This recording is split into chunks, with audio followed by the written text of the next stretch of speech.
So at some stage I started feeling that I was being overpaid. So I thought I could do more with my life, and money as a goal started seeming less and less attractive.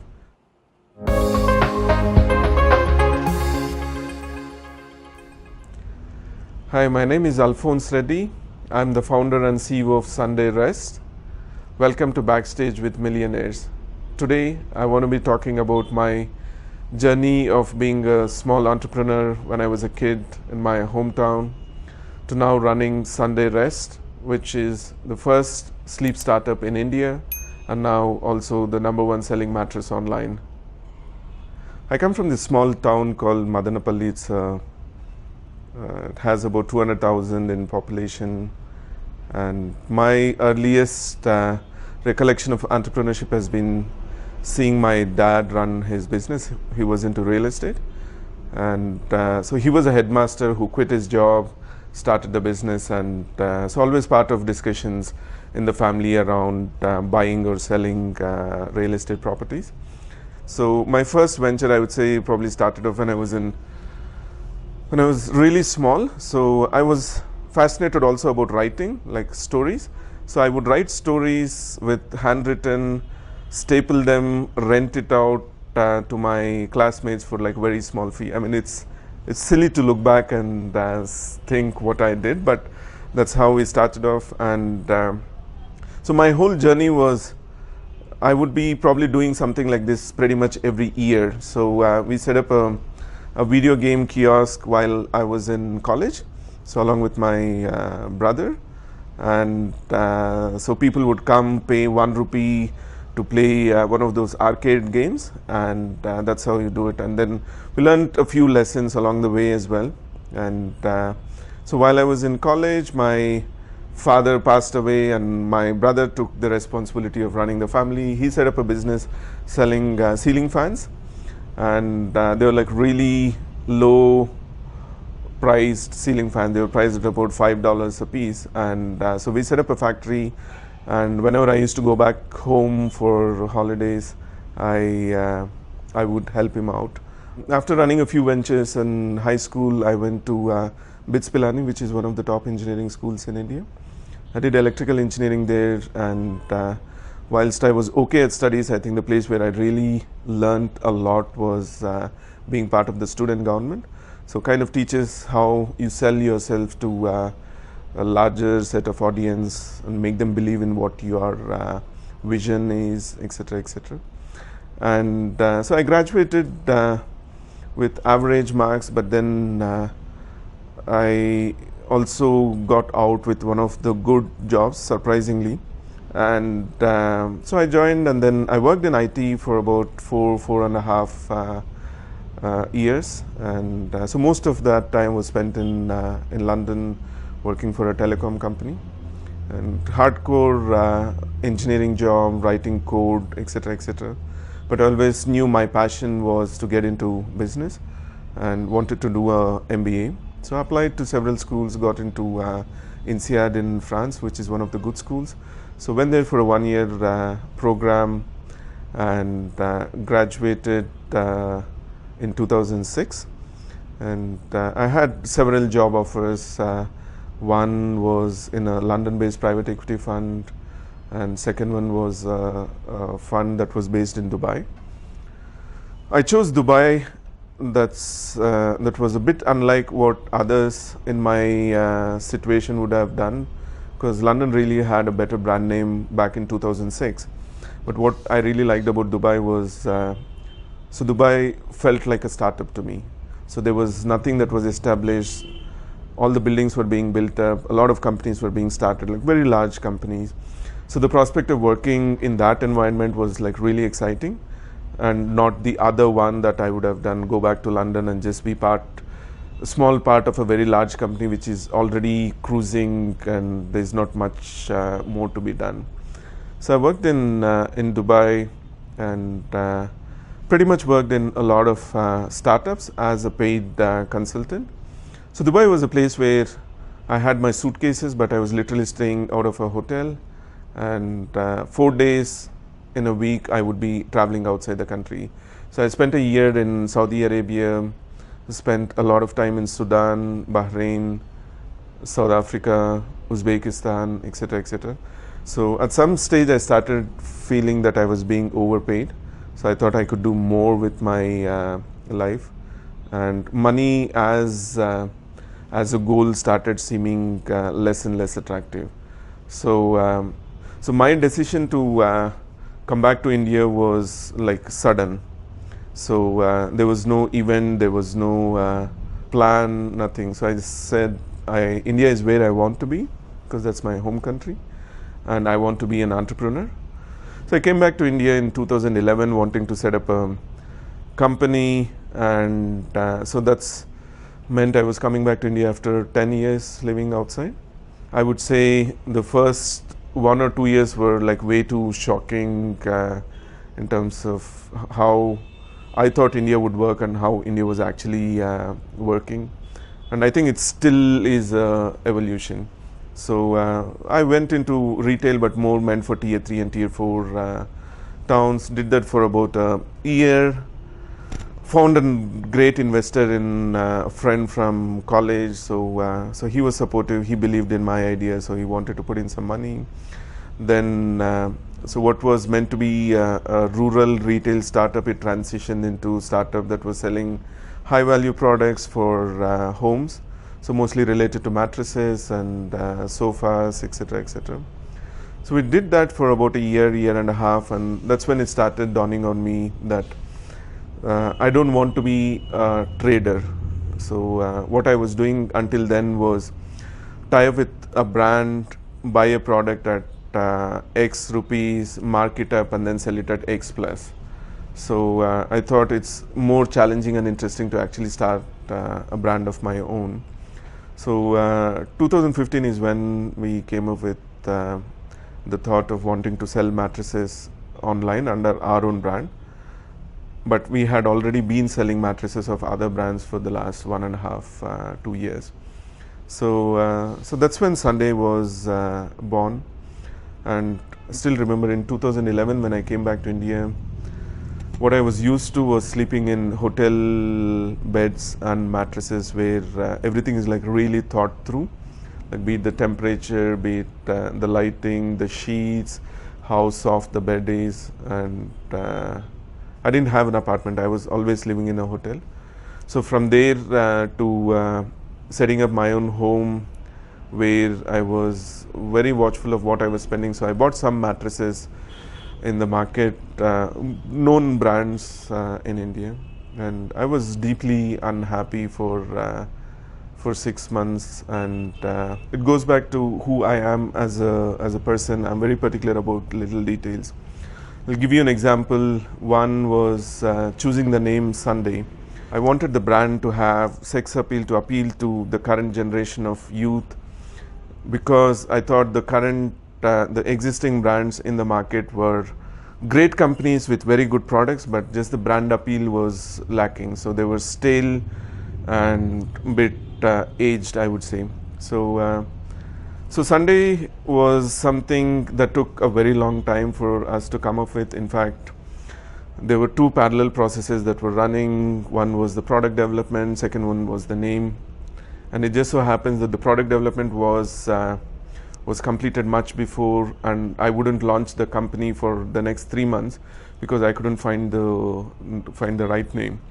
And how I came up with Sunday was literally I was lazing on my couch on a Sunday afternoon, and it just flashes to me saying, why not Sunday? Sunday is the time when people rest, and it's a very modern sounding name, very easy to remember, and it also has a global connotation. It's not just linked to India, it's applicable in most cultures, although not in the Middle East.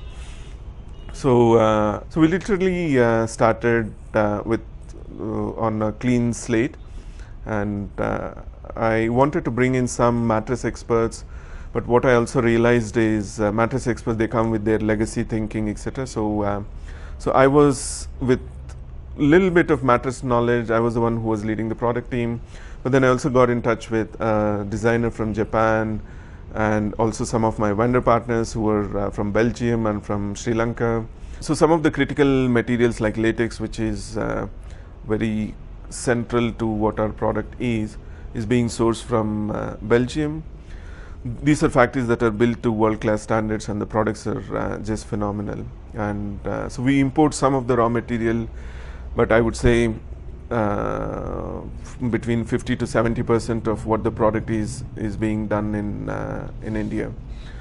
And what I also realized was a product can never be a static or a constant, right? So what we realized is we'd build a nice product, but then within 2 or 3 months time there are other technological upgrades, or there are different things that we want to fix about the product, and hence we realize it's a constant journey of building a product. The way we go about doing that is very simple. We build a prototype, and I sleep on a prototype. So to that extent, I don't sleep on a mattress which is already out there in the market. So I'm always sleeping on prototypes. The prototype that I'm sleeping is what would be launched in a few months time.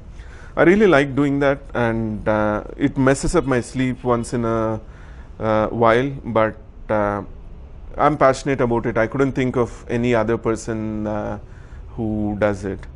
There's research which says even 1 day of poor sleep has a knock-on effect forever, right? So a lot of people say they catch up on sleep, but science says you don't catch up on sleep, right? So you sleep poorly today, damage is done. It's irreversible. So you can't binge sleeping on a weekend doesn't really undo the damage of having poor sleep before.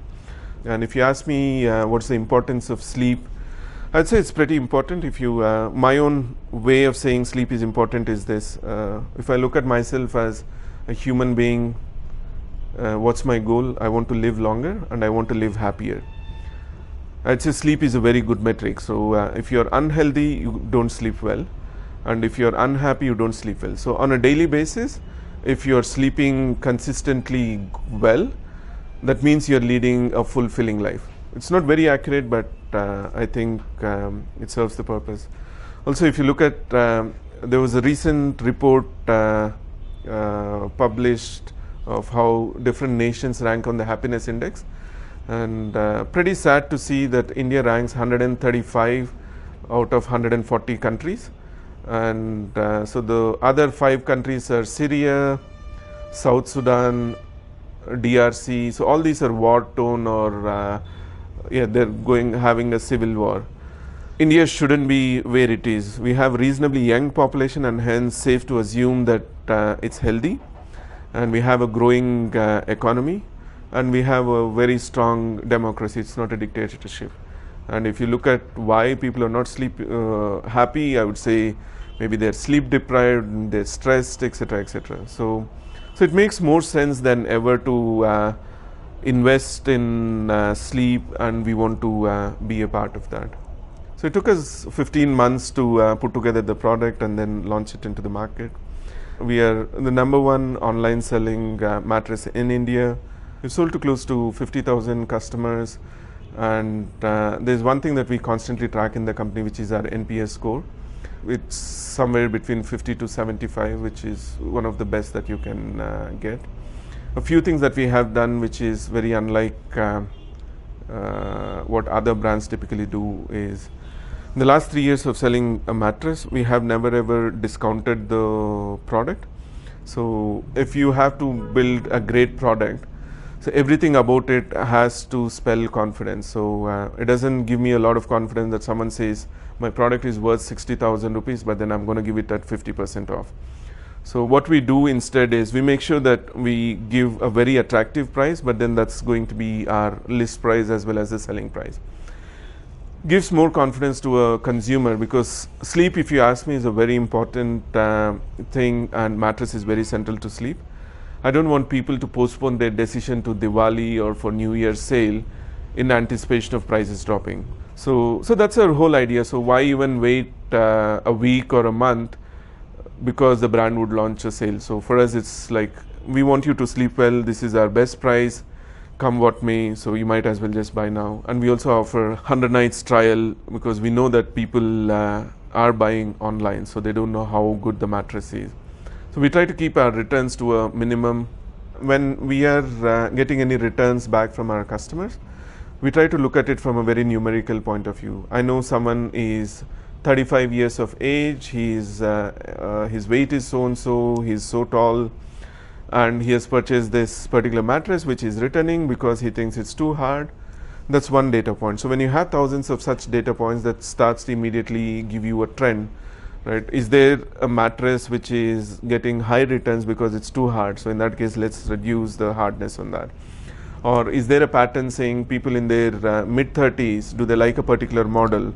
So in that case, when someone gives us a call, we would recommend him to go to that product.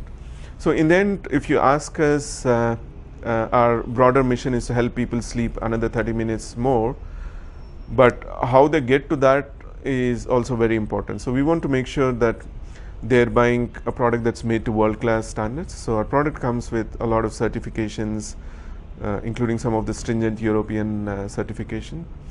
Our process is pretty transparent, and like one of the first things that people who work in our customer care team learn, unlike most of the other companies, is we learn to say no. We don't feel burdened to always say yes just to please the customer. The reason is, what you cannot do, it's better to say it upfront rather than start off with a yes and then put the customer through a process over the next few weeks. So we want to be a very easy to deal with company, transparent. Behind the product is a passionate team, like including myself as the founder, because product is central to what we are doing. So if the product is bad, no matter how much discounts you give, how much advertisement you do, you don't really get anywhere. And so it's a very data-driven process. So if a mattress is of a certain firmness, there is a reason. So our starting point was, what does Alphonse like? That's how we started, right? But then our version 2, version 3, and now version 4 have now started to adapt to the mass preferences. So we are really excited about what the next phase of our company is going to look like. One of the things that we plan to do is introduce technology into helping people sleep better.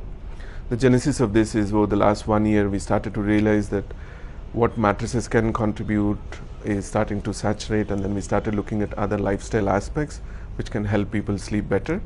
And we are developing our own proprietary technology which involves a bit of artificial intelligence and machine learning to help people sleep better. So it's already under beta, very positive about what it's going to add to our product portfolio. So I think by the end of this year, we'll be a more holistic sleep company than just being a mattress company, which is what we have been so far. So that was my journey of starting off in a small town, dreaming about being an entrepreneur, and now running my own startup here in India. I hope you liked it. If you want to know more about what we do at Sunday, please do visit our website www.sundayrest.com. And if you have any personal questions about how my journey panned out, feel free to leave your questions in the comment section below, and I'll try to get back to you at my convenience. And if you think someone would like the video, feel free to share the video with them. But otherwise, here is hoping that you sleep well. Thank you.